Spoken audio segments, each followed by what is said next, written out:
Hi friends, my name is Rick and welcome to my Cape Cod life. Yep, I am by the ocean right now. Guess what I'm doing today? I'm picking beach plums. Well, that's what I picked. Go home, clean it, and measure it and see how much jelly I can make. Folks, editing Rick here. I lost some footage. Did you ever hit the delete button and go?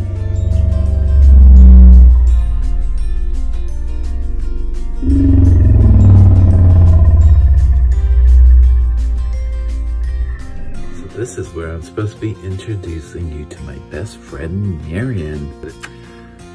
But I still have plenty of footage of Marion, and you'll see that later in this vlog. And how Marion comes into the story is I was looking for a good recipe to make this beach plum jelly that I'm about to show you how to do. And her grandmother had written a cookbook in 1983, including a recipe for it, and I couldn't find my copy, and she sent me the recipe. So let's get cooking. All right. My friends, I have some washed beach plums, sugar, water, some pectin. I'm making beach plum jelly. All right, we're gonna boil these beach plums in water until they're soft and give up their juice. So it's boiling and boiling and boiling, and that's what we need it to do. We want that fruit to soften up and give off all of its juice. I'm stirring and mashing and checking. Here's the beach plums all cooked. They released a lot of juice. I mashed them with a potato masher. I'm gonna strain them through cheesecloth with a fine mesh strainer. Get all the juices, hopefully they'll be clear, and then we'll go to the next step. All right, so I'm just gonna get as much of the juice as I can out of these. When it's all strained, I'll show you what I have left. All right, so here's our strained juice from the beach plums. We'll now add the sugar and bring it up to the boil. All right, I added the sugar.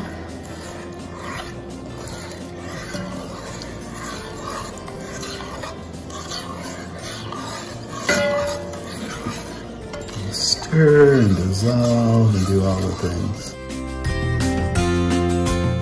I need to add the pectin. I filled the jelly jar, so I got 3 half pints and a half cup, and I have a little extra I'll just throw in the fridge. All right, I'm gonna wipe off the tops and the sides, add the lids and the rings, and then we'll water bath them. It is beach plum jelly. Without further ado, let's go join my friend, my bestie, Marion. All right, well, there it is. We have jelly, and today we get to taste it. Let's start with that, and then we'll talk about the recipe a little bit and its history and that kind of thing. Sounds good. All right. Excited.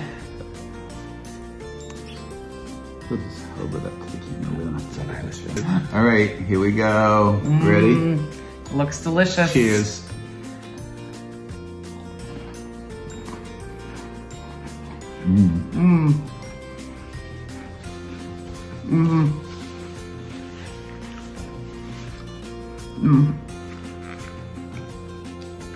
It's sweet, it's acidic.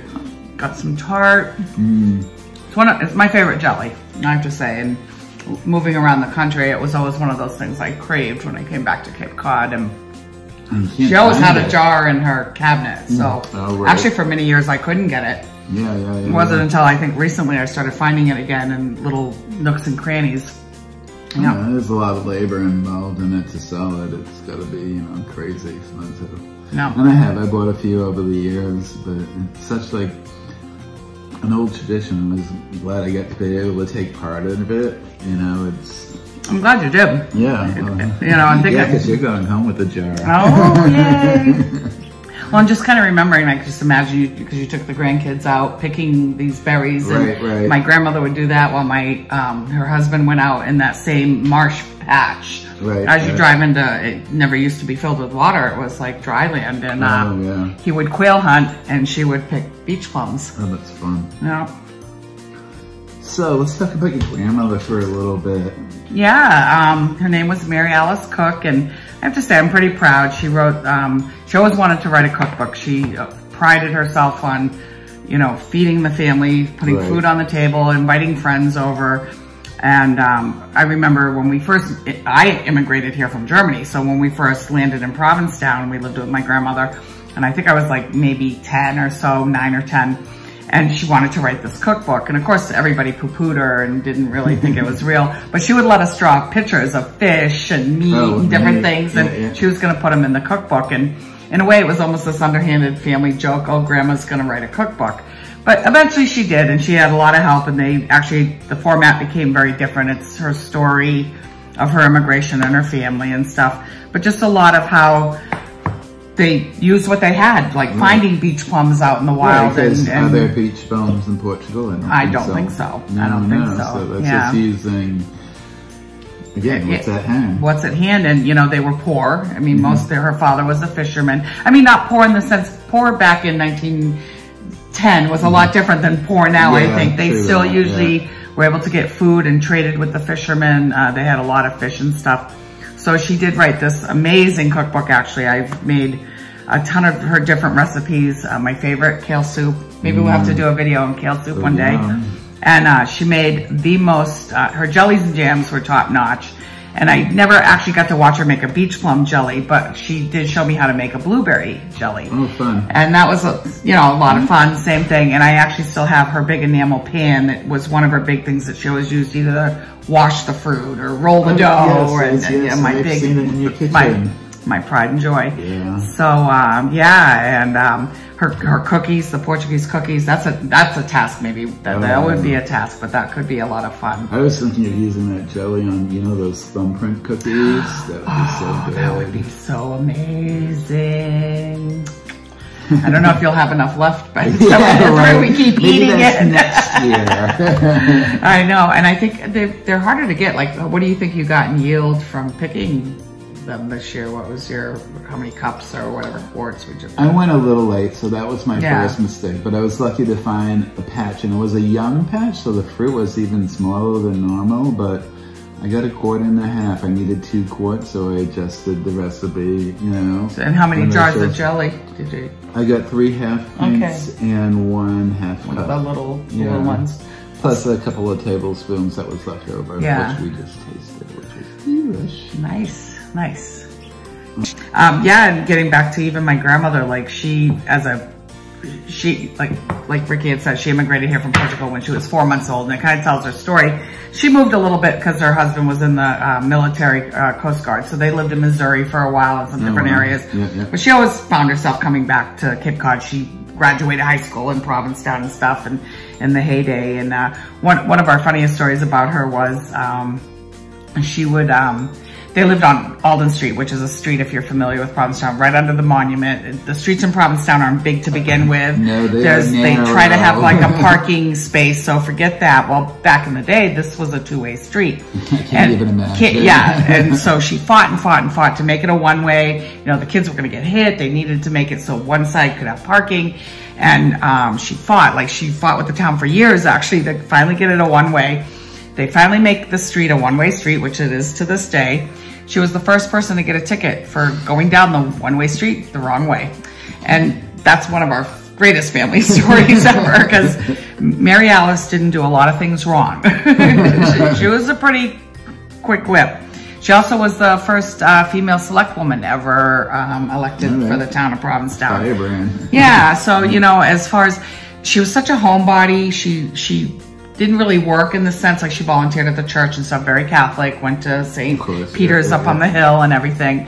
My grandfather was the main breadwinner, but she always made sure the food was there, the clothes, everything was done. She was your traditional 1940s, 50s, 60s housewife. And, but even for all of that, and somewhat being, you know, she was still very progressive as a woman. She definitely believed in women's rights, you know, being on the town. She wrote this amazing cookbook that you can still actually get today from Amazon.